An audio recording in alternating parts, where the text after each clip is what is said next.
Əqiqə qurbanı nədir? Əqiqə qurbanlığı uşağın 7-ci günündə qurban kəsilir. Ona əqiqə qurbanı deyir. Özünə məxsus qaydaları var, şərtləri var, duası var. Əhl-i əleyhissalam tərəfindən, imamlarımız tərəfindən çox tövsiyə olunub ki, özünüzə, övladlarınıza əqiqə qurbanı kəsin.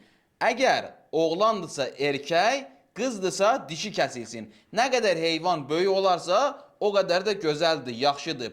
Yaxşı olar ki, 10-15 nəfər öz evinizə dəvət eləyəsiniz, hansı ki mömindir, ehtiyaclıdır ki, onun duası qəbul olsun. Çünki mömin olan şəxsin, ehtiyaclı olan şəxsin duası tez qəbul olunur. Əgər evinizdə elə bir şərait yoxdur, yaşadığınız şəhərdə, ölkədə yoxdursa, başqasına tapşırın, sizin əvəzinizdən bu işi həyata keçirsin. Dünyasını dəyişən bir şəxs üçün də əqiqə kəsib savabını ona hədiyyə eləyə bilərsiniz.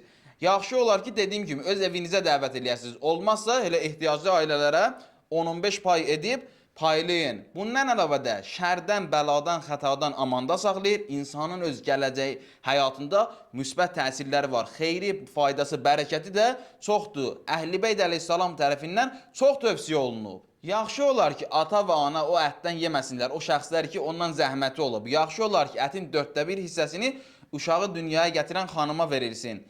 Və yaxşı olar ki, sümükləri sındırmayasınız. Sual edirlər ki, əqiqənin əvəzinə sədəqə vermək olar, ehsan vermək olar? Xeyr, əqiqəni əvəz etmir.